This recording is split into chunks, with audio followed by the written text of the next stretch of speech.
Hi friends! Today I'm going to walk you through a few dividing decimals word problems.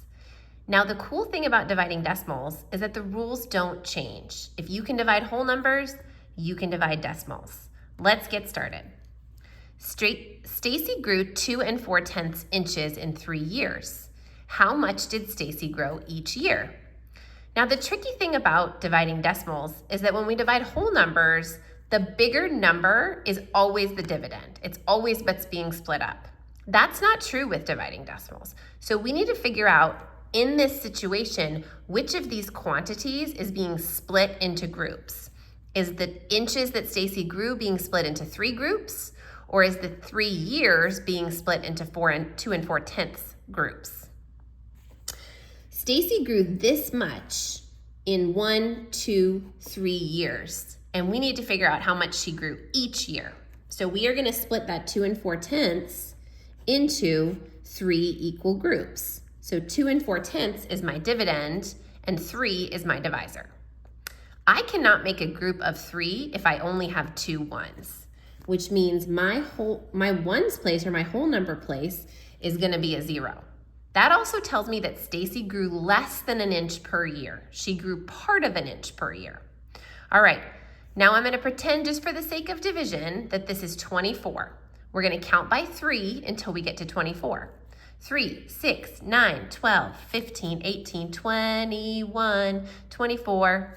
Okay, that gives me 8 groups. 8 times 3 makes 24 with a remainder of 0. Now, this is 8/10, which means that Stacy grew 8/10 of an inch per year. Notice how the steps of division didn't change. I just had to do a little bit more thinking on the front end to make sure I have my dividend and my divisor figured out. Let's look at another example. Christopher has 6/400 gallons of water that he needs to last him for 8 days. How much water can Christopher drink each day? Okay, is it the gallons of water that is being split up in this problem, or is it the 8 days that is being split up in this problem? If you said the gallons of water, you are right. That is my dividend. I am splitting up 6/400 gallons of water into 8 equal groups, 1 for each day. Now, I don't have any whole gallons, so I won't be able to drink a whole gallon in a day. I also don't have enough tenths of gallons to be able to drink a tenth of a gallon each day, so my tenths place is a 0. But I am going to have a hundredths place right here. So we're going to count by 8 until we get to 64. Ready? 8, 16, 24, 32, 40, with the 40 down here and a 40 up there. 48, 56, 64. Okay, that's 8 groups.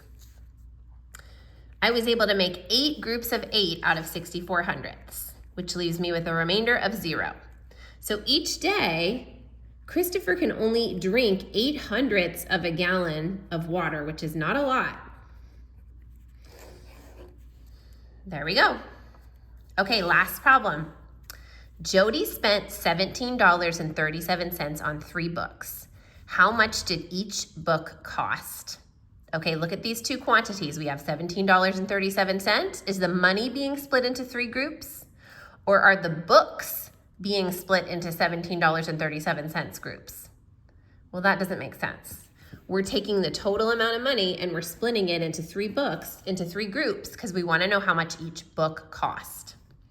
All right, this is going to be a little bit more long division this time, a few more steps, but the rules don't change. It's just like whole numbers.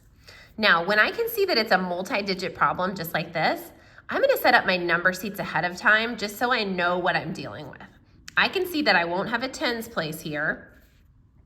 My answer is going to have a ones place, a tenths place, and a hundredths place.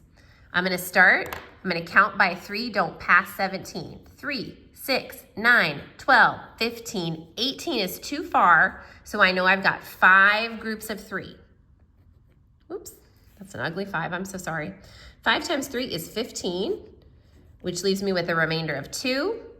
I'm going to bring down a 3, and I'm going to count by 3. Don't pass 23. 3, 6, 9, 12, 15, 18, 21, 24 would be too many groups, so I can only make 7 groups. 7 times 3 is 21, which leaves me with 2. Bring down that 7. I'm going to count by 3, don't pass 27. 3, 6, 9, 12, 15, 18, 21, 24, 27, which is 9 groups of 3. 9 times 3 is 27, with a remainder of 0. The cost of each book was $5.79. The big takeaway of division here, when we're dividing decimals, we really have to think about which quantity is being divided or split up. It's not always the big number. The second key takeaway is that the rules of long division for decimals are the same as the rules of long division for whole numbers.